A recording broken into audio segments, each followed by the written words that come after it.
everybody, and welcome back to ZakIsCinema. Yes, welcome back, everybody. If you find that you're one of those people that are just so sad and heartbroken ever since James Wan decided to leave this franchise, and you've just recognized it's gone on a steep downhill ever since, and you just have nobody to talk to about how sad you are that James Wan left. I mean, why wouldn't he finish out these Conjuring movies at least? I don't know. It reminds me when one of my family members just left me. No reason, just left. It's definitely a sad way to start the video, but it doesn't matter because it's gonna get better, because today we are going to be doing a review and discussion for the movie The Conjuring, The Devil Made Me Do It, which came out in 2021. Paranormal investigators Ed and Lorraine Warren uncover a chilling tale of demonic possession and murder in a case where a real-life suspect claims the devil made me do it. So as we jump into the review and discussion for The Conjuring 3, I'm not saying the whole title, even though I'll honestly say I'm one of those people that don't mind this title. I never really understood why it got a bunch of shit. I don't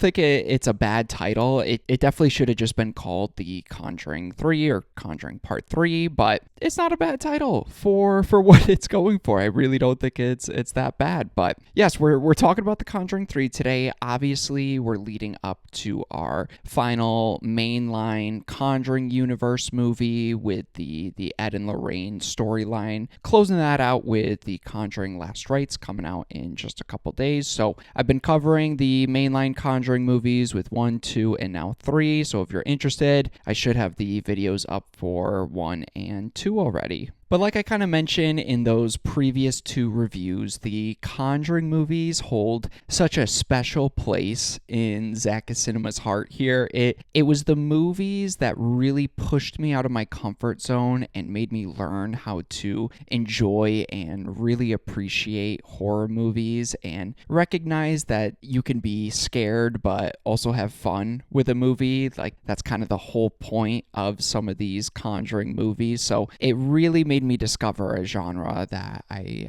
really love even to this day here. However, I was very interested in checking out this third one again, because with this third one, I remember just watching it when it came out in theaters and then never again. I don't remember hating the movie. I just remember being so disappointed with it, and it truly being one of the most forgettable movies and theater experiences I've ever had. And I feel like I remember that kind of being the overall consensus, is that it's not bad, it's just so generic and forgettable. And I haven't watched this since theaters, but when I sat down to watch it the other night, it was truly like I was watching it for the very first time with how forgettable it was. But I was curious to check this one out just to see if my opinions had changed or differed in any sort of way. So let's get started here with the review section, starting with the positives or just the things that I enjoyed most about this movie. So I'm really happy to say that the opening to this movie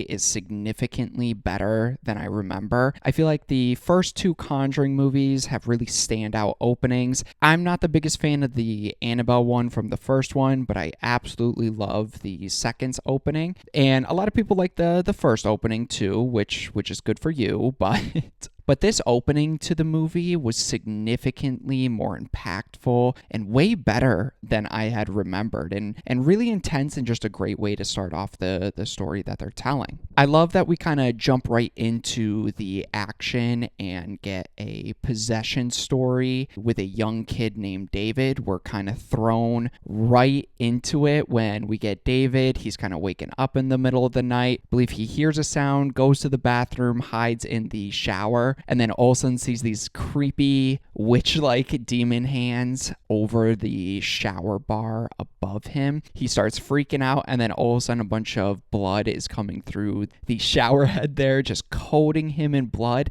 And then boom, right after that, we jump into what feels like a third act climax exorcism with the kid of David. And it's just such an interesting way to kind of start this movie. And I really do enjoy the exorcism scene with David, not only because it's just so uncomfortable and you already feel for this kid and his family because he is so young. And I really enjoyed how visceral it felt and that they didn't hold back. You know, he's bending all over the place, flipping around, contorting his body in all these gnarly, crazy ways, and even chases down Ed Warren at one point and almost kills him. And that's just the start of the movie. And yeah, I feel like it kind of gets into that, what I call Conjuring superhero moment, where it's this demonic, crazy stuff that's so over the top, but feels a little grounded in this universe. Like, it's playing up the real stories to its fullest effect, giving it that kind of Conjuring superhero feel. But honestly, I feel like all these movies at one point have a scene or two like that, so that didn't even bother me. And the fact that we were starting the movie that way just got me invested, got me very curious to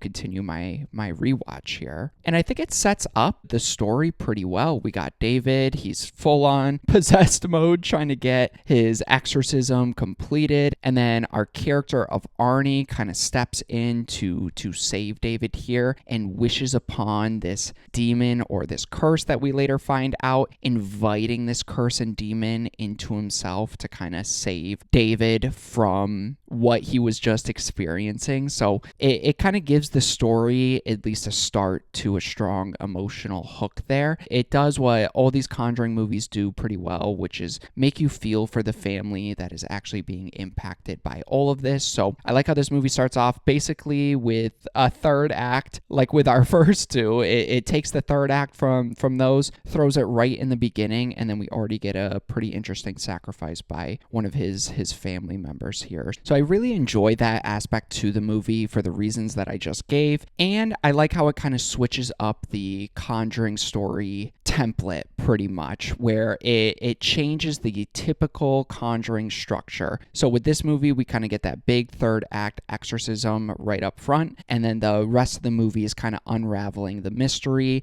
explaining and going through the events that kind of led up to what kicked this movie off. So I really enjoy that opening. Not everything works, but I appreciate that they at least tried to switch up the formula just a little bit instead of just doing another haunted house story, which they easily could have just, let's do another one, but they instead tried to switch up the structure a little bit. And I really do like the idea of Ed and Lorraine Warren trying to prove demonic possession in a court of law. I think it's very compelling. Like I said, it switches up the formula, kind of puts our characters in a new spot that we haven't seen in the previous two movies. I think it's purposefully slower paced and more story driven, focused on that mystery and discovery aspects, which I felt like I really missed from our first two movies. Not saying the first two movies are obviously bad in any way, but I felt like they were really missing that investigative side, that unraveling what this demon is and why it attached it to those first two families. But here we get a little bit different approach where it's kind of solely focusing on that. I enjoy more so the story and structure surrounding this movie instead of the specific elements, which we'll get into, that kind of bring this movie back down. But I appreciated how it started strong and set up something very different and very interesting. I also think this movie has my favorite scene between Ed and Lorraine Warren. I think one of the most heartwarming, sweetest scenes that just kind of show what their relationship really is. At the end, after they defeat evil, Ed Warren forgot some of his medications at home, given his injury and health conditions from the very beginning. He forgot his pills at home, and then Lorraine Warren reveals that she keeps some extra in this necklace of the two of them. And they just share a look, and then the movie kind of wraps up from there. So I absolutely adore that scene. Their relationship is still very strong in here, so that's another positive too. These movies really do a good job at focusing on Ed and Lorraine Warren, making them very likable and kind of giving you that sneak peek into their relationship that is just so heartwarming and sweet. So let's jump into my mixed aspects for this movie. So in the previous two movies, I felt like I praised that opening text crawl that I really liked, and I still do like it in this movie. I'm glad they stuck with it, still continued that trend on, but reading this one, I don't know if it's just me, but I feel like they're kind of getting copy and paste kind of repetitive. Like they kind of set up the story, but that last paragraph or so is always like, this is the most evil thing the Warrens have ever seen. They kept this case file locked up. We had to go digging for it under their childhood homes and rip it from their living relatives in order to tell you this nefarious story. Like all of them, every single one in the Conjuring universe, these three movies here so far lead with, this is the most terrifying case the Warrens have ever explored. And I'm like, well, I thought the last one was the most terrifying case, and already the marketing for the new one is like, this one they've kept locked up, nobody's ever fucking seen it.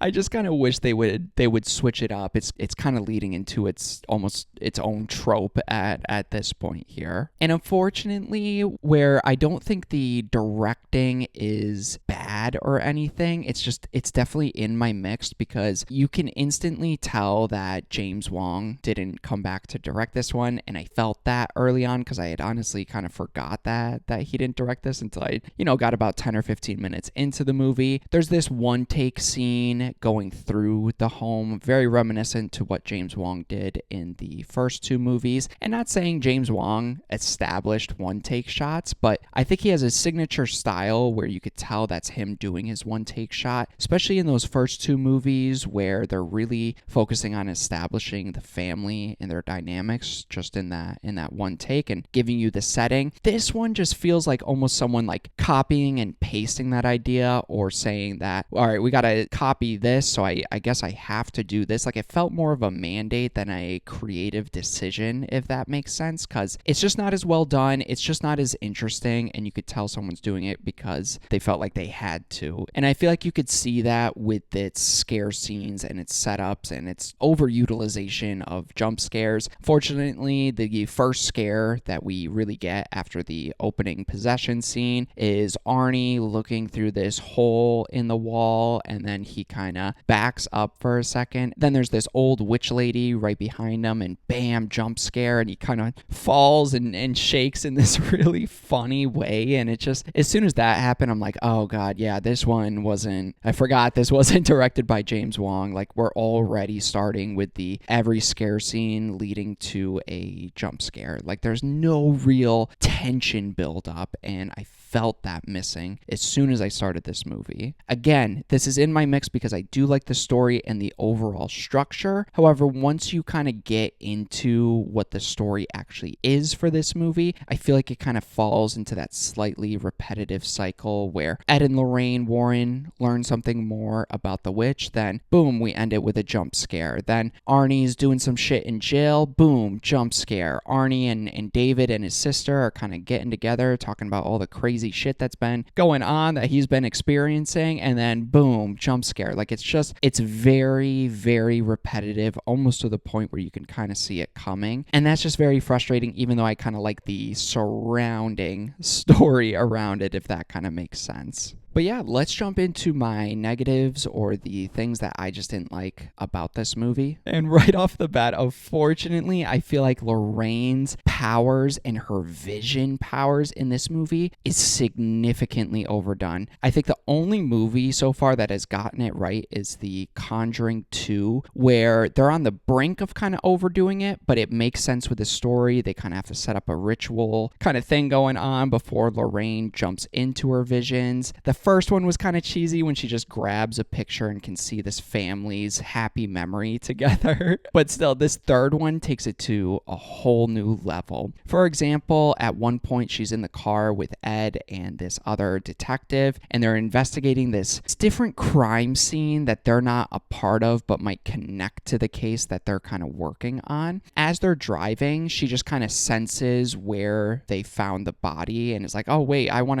to go there. Why aren't you taking taken me there first. And the cop's like, oh my God, how did you know that? And I'm like, oh my God, this is like, she's like a superhero now. And then it gets even more egregious when they get to that point where the body was originally found, even though Lorraine and Ed never heard about this case before, don't know who these people are at all, but she, of course, can sense the visions and everything. They get to the exact crime scene with a girl we've never met or heard of prior to just a couple scenes ago, and Lorraine like touches the grass, touches the dirt, and instantly transport to this other vision of what exactly played out. She all of a sudden solves everything, finds where this missing girl's body is, and realizes that she fell off the cliff after running away, and what exactly played out, solves the whole thing in literally 30 seconds. It's just, not only is it way too convenient, it is just silly and cheesy and way, way, way, way too over the top. And then that leads to one of the most over-the-top, just kind of cringe scenes in here when she's solving the crime scene because she has these vision powers. She really shouldn't be ghost hunting. She should just be a detective because she would solve every single fucking case. But either way, she gets to the cliff and she's like, oh my God, she fell down there. She must have. I saw it with my vision powers. And then Ed is like chasing after her. She wakes out of her vision for no explained reason. Then we get this awful CGI jump scare of a hand pulling Lorraine off the cliff for some reason, which it's just so stupid. And then she's like hanging off the cliff and Ed has to like jump and grab her, almost like I was watching a cutscene from Uncharted or something. Just that scene was way too much and it just felt so unnecessary, and it wasn't scary and it wasn't intense. And unfortunately, a lot of the scenes have that kind of feel to them. And I think that leads me into my other negative, where the witch stuff unfortunately feels very over the top and not very scary, where we've got this witch with superpowers and very similar vision superpowers as Lorraine does, and at points it kind of just gets into fantasy almost, like it almost leaves the horror genre and leans more towards the fantasy genre with Lorraine and her powers and this witch and her powers. And at some points the witch is like crossing over to the vision powers of Lorraine, while Lorraine is like crossing over to the vision powers of the witch, and it's too much. And I'm not saying that these movies have been very grounded in any sort of way, but they felt grounded in their own universe where there were limitations. But in this movie, it just feels like they got to go bigger because that equals better, and they got to come up with something new, and they push it over that line, unfortunately. I feel like they really missed an opportunity to go darker and creepier with the witch lore in the movie. I feel like could you imagine them going full rated R with its rituals and occult stuff that really felt dangerous and brought a eerie presence to the movie? And it's such a missed opportunity because I feel like this witch and cult stuff really would have fit well in the Conjuring universe, and I think a better director at hand like James Wan could have really utilized something like that in it. And if you tap more into that, it would have felt significantly different from our other ones, because we get a witch-ish story in the first one, but focusing more on that ritual, that cult-like behavior with the witches, I felt like that was such a missed opportunity. And instead, we just kind of get some generic exposition story dumps from this creepy old dude with this creepy basement who ends up being the witch's dad, and he's been dealing with this concern his whole life, trying to stop her, and then he fails. So he's just there to give us exposition. He's not a character. He is literally just a vessel for the writers. But that kind of leading into just my biggest issue with this horror movie is that the movie is just not very scary. There's a few jump scares that kind of startled me a little bit, but they're missing that creepy, eerie atmosphere that the first two had, while also being a fun jump scare haunted house experience. They're missing that tone and vibe, and I think just with the constant predictable jump scares, the over the top vision and witch stuff with the witch and Lorraine just really dampen this movie from creating any sort of atmosphere where I just didn't feel very scared or on edge or have any intensity when I was watching this movie, unfortunately. And that leads to another big negative, is that there's really just no standout scene. When I think of the first Conjuring one and the second one, there's multiple standout scenes that already come running to my head. I remember the place and time where I first watched those scenes. And in this one, everything just feels very studio driven and very, very generic, unfortunately. And even though this is easily the least scary mainline Conjuring universe movie, I feel like that would be okay if they leaned more into that legal courtside drama aspect that they were really marketing this movie for. Like, imagine Ed and Lorraine trying to prove God and the devil exist to a jury, utilizing their investigative strategies and showcasing this evidence throughout their experiences. Instead, the whole courtroom angle is maybe 5 minutes of screen time. So if they wanted to go that slower burn, more dialogue-driven courtroom drama and focus less on the scares and more of just a creepy, depressing story, I feel like that would have fit more, but they try to do both and kind of fail at both. And again, I really hope this fourth Conjuring movie fixes how they wrap up their stories, because I think all three of these movies have a very weak way of how Ed and Lorraine Warren defeat the evil that we've been fighting in this movie. Unfortunately, I think the director just watched Interstellar and got the wrong notes from that movie, because Ed and Lorraine Warren defeat this witch by the power of their love and their marriage and their relationship, which wakes Ed Warren out of his witch possession, and he smashes the witch's table with a sledgehammer, and that's how they defeat him. And it's just so disappointing after almost a 2-hour movie of build up, and that's how we wrap things up. Like I said, this isn't the only movie that kind of struggles with it. I think all of them do, and I'm really hoping that fourth one kind of fixes that issue that I've had with all of these movies, unfortunately. But yes, I would say overall, I think this one had a lot of potential with its unique setup and the focus on the mystery aspect, but it ends up feeling very repetitive, very over the top, and not nearly as scary as I think they thought it was. I respect the change in the formula. Like I said, I still respect that decision. Just the execution doesn't land very well, and it's easily one of the weaker entries in this franchise here. So for my rating, this was kind of a difficult one, because